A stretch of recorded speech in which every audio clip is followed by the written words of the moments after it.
Here are the top stories for today, February 27, 2020.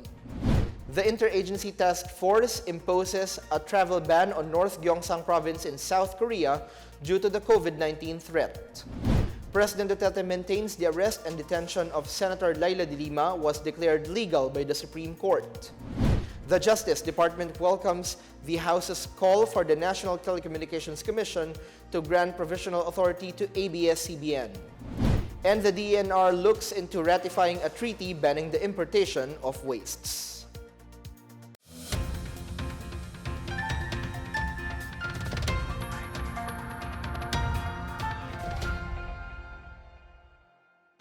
Good day, I'm Bench Bondok. Welcome to the PNA Newsroom. We start with the developments on the coronavirus disease 2019 outbreak. A travel restriction was issued for passengers from South Korea's North Gyeongsang Province, including the city of Daegu and Cheongdo County, effective immediately. Health Secretary Francisco Duque III on Wednesday said the Interagency Task Force on Emerging Infectious Disease resolved to impose travel restrictions, saying the policy is consistent with regards to mainland China, Hong Kong, and Macau. He said only permanent residents of South Korea, Filipinos leaving to study, and overseas Filipino workers returning for work will be allowed, provided that they sign a written declaration acknowledging the risks involved. The travel restriction agreement will be under assessment to identify any need for expansion of the travel ban to keep Filipinos from being affected by the spread of coronavirus disease 2019 in South Korea. Staying with the government's response to the COVID-19, President Duterte on Wednesday said he is leaving the decision to lift temporary travel restrictions to mainland China, Hong Kong, Macau, and North Gyeongsang Province in South Korea to health authorities. Duterte was referring to the Interagency Task Force on Emerging Infectious Diseases, the primary team in charge of containing the spread of COVID-19 in the country. He said he has no plans to extend the travel ban to other parts of South Korea anytime soon. As a lawyer, he said that it was only prudent to consult with health experts before making any decisions regarding travel restrictions. North Gyeongsang Province in South Korea is the latest addition to the Philippine government's travel ban to prevent the spread of the dreaded disease in the country. Filipino tourists are also banned from traveling to any part of South Korea, including Jeju Island. An update on the repatriated Filipinos in Capas, Tarlac, Health Secretary Francisco Duque III on Wednesday said the 440 crew members and 5 tourists from MV Diamond Princess cruise ship from Japan have to undergo 5 levels of screening for fever and respiratory signs and symptoms. The screening is done prior to disembarking from the cruise ship, before boarding the bus to Haneda Airport, during the flight, upon landing at Clark Air Base, and upon arrival at the quarantine facility. Duque said all of the OFWs were asymptomatic throughout the flight and were transferred directly to the quarantine facility. The repatriated individuals will be assessed twice daily, once via telemedicine and another assessment through actual physical examination. They will also be provided with food, hygiene kits, and appropriate health services. Moving on to other stories, President Duterte on Wednesday has asked Department of Agriculture Secretary William Dar to put in place measures to prevent the spread of African swine fever. Duterte met with Agriculture Secretary Dar, DILG Secretary Eduardo Año, and local government officials in Malacanang on Tuesday to discuss efforts to manage the hog disease. Duterte said hogs that are free from ASF should be properly branded to prevent further contamination and hasten the flow of pork and its products in the country. I asked the Secretary of Agriculture to come up with a protocol how to control. For example, pag lumabas yan in those who are declared freed of the swine flu, matatakan talaga so that they can travel. President Duterte said Senator Laila de Lima's arrest due to involvement in illegal drugs is legal, and Immigration Commissioner Jaime Morente stays as the head of the Bureau of Immigration for now.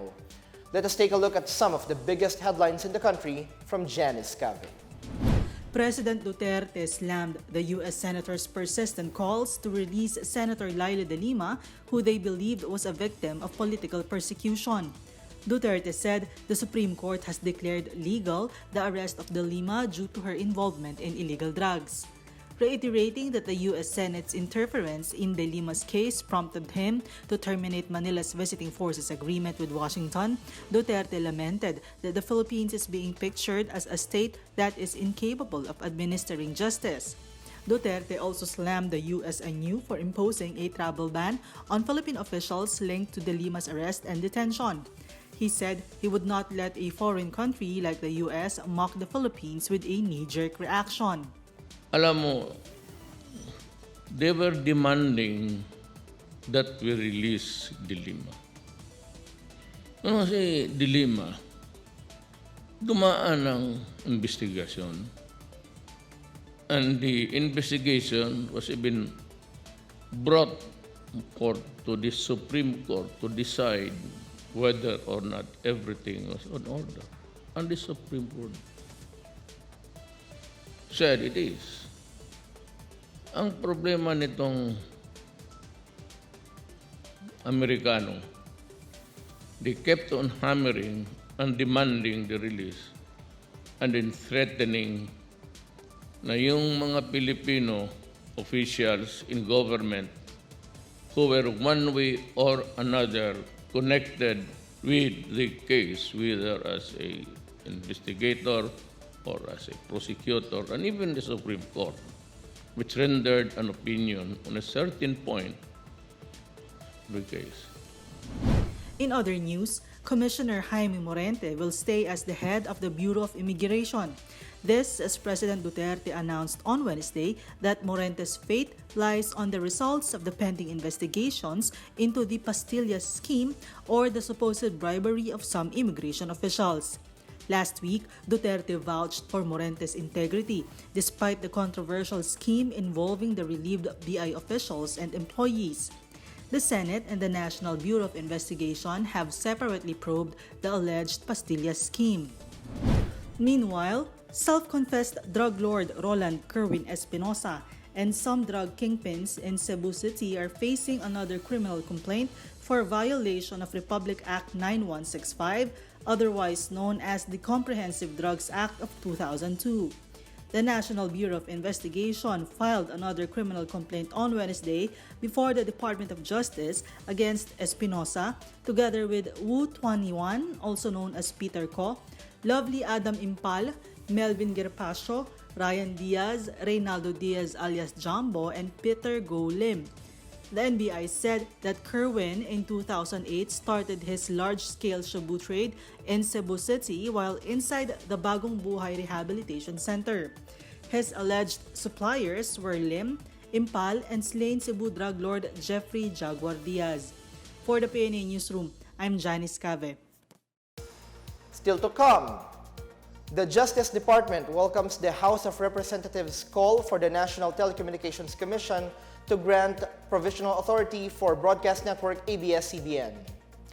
And church and civic groups protest the opening of a casino in General Santos City. More on these when the PNA Newsroom continues.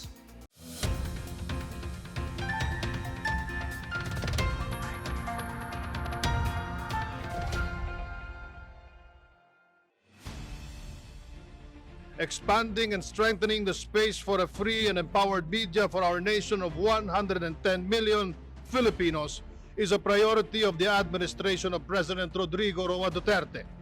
Two of the first orders that the President issued after assuming office in 2016 concern media freedom. Executive Order Number 2 on Freedom of Information and Administrative Order Number 1 creating the Presidential Task Force and Media Security. The landmark issuance on freedom of information provides for disclosure of all government records involving public interest and upholds the Constitution and the right of people to information on matters of public concern. We are now working with members of Congress on a Freedom of Information Act that will have a broader scope. The establishment of the Presidential Task Force on Media Security is considered as a first of its kind in Asia and possibly the world, and with a dedicated mandate to protect the life, liberty, and security of media workers. It is co-chaired by my office, the Presidential Communications Operations Office, and includes the Commission on Human Rights and media organizations as observers.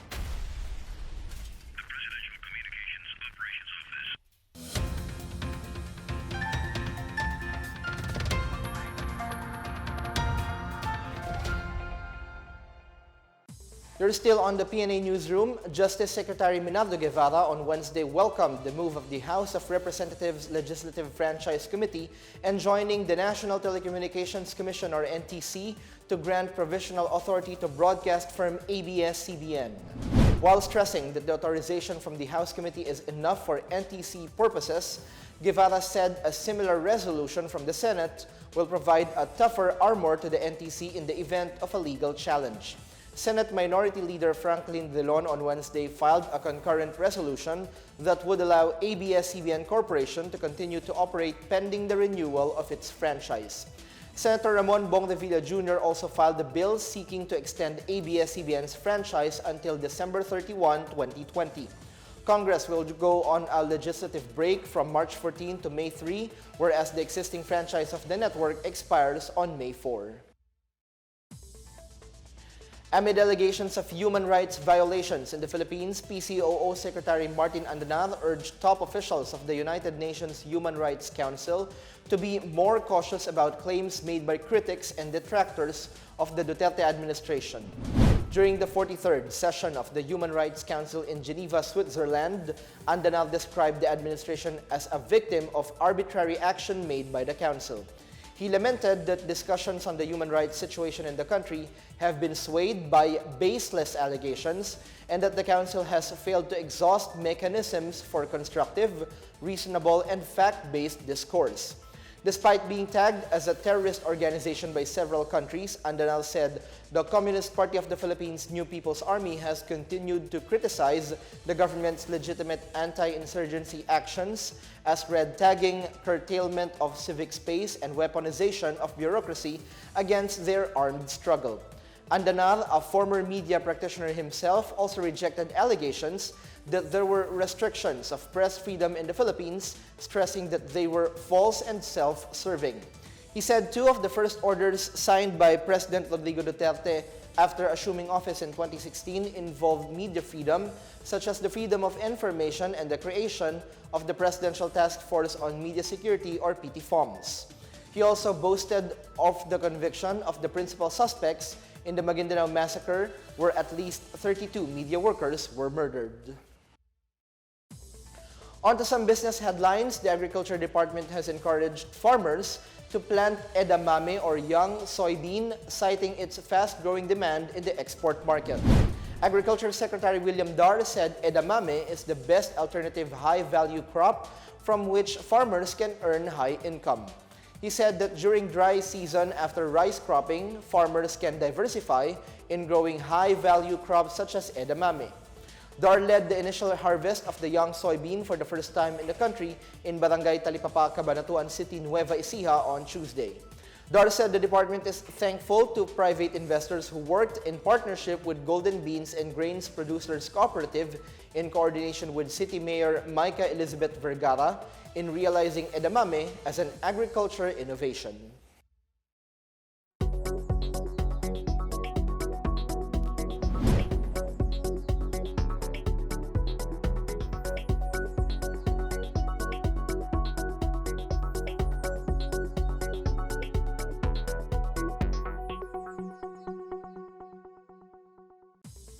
Catholic Church leaders and members of various civic groups in General Santos City denounced the opening on Tuesday of a casino operated by the Philippine Amusement and Gaming Corporation. More than 200 people, led by priests and nuns from the Diocese of Marbel, staged a prayer rally in front of the Grand Imperial Casino in Barangay Lagaw to protest its operations. Father Angel Buenavides, Vicar General of the Diocese of Marbel, condemned the abrupt opening of the casino. Buenavides said the operation of the Grand Imperial Casino will only promote gambling and encourage other immoral activities such as prostitution. Benjamin Sumogoy, Action Officer of the Defense of Human Rights and Dignity Movement, GENSAN, expressed skepticism about whether the casino can contribute to the local economy. Councilor Franklin Gacal Jr. meanwhile said the presence of the casino in the city will further boost local tourism and the economy and create jobs for residents. A 4 billion peso investment-free port project is launched in Bataan. Meanwhile, Ilocos Norte announces the establishment of a permanent evacuation center. Ruth Abigita Carlos has tonight's regional headlines. More than 4 billion pesos of investment is ready to flow into Pilar Town under an expansion program of the Freeport area of Bataan. Mayor Carlos Pizarro Jr. on Tuesday said, clearing has started in the 3 seaside villages here where the project, tentatively named Bataan New Container Port City, will rise in a 500-hectare land adjacent to Manila Bay. Pizarro has asked the developer of the project not to cause dislocation in any barangay and save the mangroves. To be built in the Pilar Economic Zone are a golf course, heritage building, aviary, forest park, executive village, amusement and theme park, industrial eco park, and port area, among others. In Ilocos Norte, the municipal government of Burgos is eyeing for the completion of a permanent evacuation center in Poblacion Village. Town Mayor Crescente Garcia said Wednesday, the 11 million pesos evacuation center is expected to be completed in July 2020. The center will have its own facilities, including child-friendly spaces, rainwater harvesting, potable water, and solar power. Earlier this year, President Rodrigo Duterte ordered the construction of permanent evacuation centers in the country to be completed before his term ends in 2022. Meanwhile, over 5,000 tricycles in Zamboanga City will be affected by the order of the Department of Interior and Local Government banning the three-wheeled vehicles on national roads.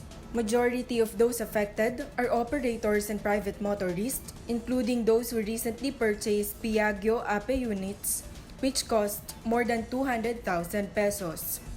Mayor Maria Isabel Climaco Salazar said she has created a task force to help the tricycle owners and drivers by finding alternate routes without violating the DILG order. For the PNA Newsroom, I'm Ruth Abigita Carlos. More stories from the newsroom. The Department of Environment and Natural Resources looks into ratifying a treaty banning the importation of wastes. And Mati City pushes through with its summer events amid the threat of COVID-19. We're back after a quick break. Stay with the PNA Newsroom.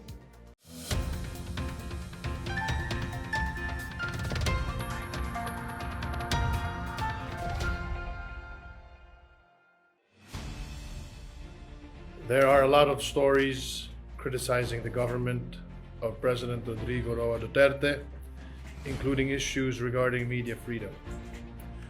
You read it in the headlines, you see it on television, in pieces written by observers both at home and abroad, even content from trolls in the digital space. The fact that such articles, reports, and accounts exist indicates that there is press freedom or free press in the Philippines. No censorship, no persecution. These narratives are something we expect, as our current administration is a game-changing one. But some of these narratives are written out of context, some without basis, and others outright lies. It is our job to challenge and to clarify these inaccurate stories and to simply tell the truth. The Philippines enjoys a long-standing history of press freedom. As of 2018, there are at least 2,501 private media outlets. This compares to 34 government media outlets, taking just about 1% of the total media outlets. This plurality of voices is vital in safeguarding our functioning democracy. The Presidential Communications Operations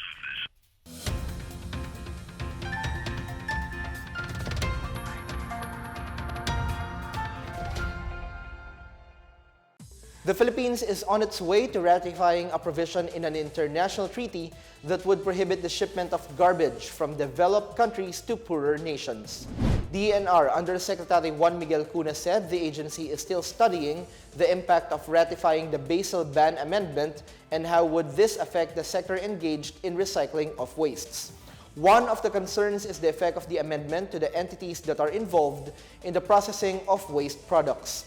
The amendment, once enforced by countries signatories to the Basel Convention, will ensure that developing nations like the Philippines do not become convenient dumping sites for trash, even those intended for recycling. Eco-Waste Coalition National Coordinator Eileen Lucero said ratifying the Basel Ban Amendment and further prohibiting the export of all wastes to the Philippines will be the country's best legal protection against waste trafficking. The Department of Health reports that the total number of persons under investigation who tested negative for the coronavirus disease 2019 or COVID-19 went up to 524. Latest data from the agency's tracker showed that 510 of the PUIs negative for COVID-19 have been discharged. Meanwhile, about 42 PUIs have pending test results. The DOH said the total number of PUIs has reached 614, including the 3 patients who tested positive for the disease. They were the 44-year-old Chinese man who died on February 1, the 38-year-old Chinese woman who was discharged on Saturday, and the 60-year-old Chinese woman who returned to China on January 31. Latest data from the World Health Organization shows that there are over 80,000 confirmed cases of COVID-19 in China and over 2,400 cases outside China. Despite the threat of COVID-19, the city of Mati in Davao Oriental will push through its summer fun activities come April to June 2020. This after the Departments of Health, Tourism, and Interior jointly allowed public events provided they strictly follow health safety protocols. Mati City Information Officer Ben Tashorna said Wednesday there is a scheduled meeting with the incident management team about the precautionary measures in handling big events. Tourism Officer Dashiell Indelible Jr. said the city's summer fun activities will kick off with a Holy Week celebration on April 9. Other activities lined up for the month-long summer events include the skimboarding competition, frisbee competition, arts fest, beach volley, dance battle, dive safari, Dagan Sikad Langoy, and Battle of the Bands. Tashorna noted that tourist arrivals in Mati City have been in constant rise, especially during summer. Over 272,000 tourist arrivals were recorded in 2019. And before we go, the Philippines joined the rest of the Christian world in celebrating Ash Wednesday, which marks the start of the Lenten season. But Filipinos took part in this celebration differently this year out of caution over the COVID-19 scare. Our Joyce Cudis has more details. Ash Wednesday marks the start of the season of Lent, which commemorates the Passion, Death, and Resurrection of Jesus Christ. It also marks the practice of intense prayer, fasting, and abstinence of Catholics as they prepare for Easter. Archdiocese of Lingayen Dagupan Reverend Father Gesser Tristan de Vera said Catholics observe Lent as a reminder for self-control and generosity. Catholics observe Ash Wednesday by receiving the blessed ash of palm fronds smudged as a cross on their foreheads. But in Dagupan City, devotees who attended the Mass at the St. John the Evangelist Cathedral received the blessed ash sprinkled on their forehead. The sprinkling of ashes is one of the 2 traditional methods practiced by the Catholic Church. But the rite takes on a second objective. The Catholic Bishops' Conference of the Philippines issued a circular on February 20 which recommends the sprinkling of ash as a preventive measure of the Catholic Church against the pandemic COVID-2019. Despite the CBCP order, priests and lay ministers at the Manila Cathedral, San Agustin Church, and the Quiapo Church chose to smudge the forehead of the people with ash, the more well-known manner of application among the faithful. This and the sprinkling of ash have drawn mixed reactions, with many opting for the ash being smudged on their foreheads. The Archdiocese of Manila earlier said its priests have the option to follow the tradition or implement the CBCP's recommendation. Meanwhile, the CBCP has also urged the public to refrain from kissing or touching the cross for veneration during the Good Friday on April 10 amid COVID-2019. Instead, the faithful are requested to genuflect or make a profound bow as they venerate the cross. For the PNA Newsroom, I'm Joyce Cudis.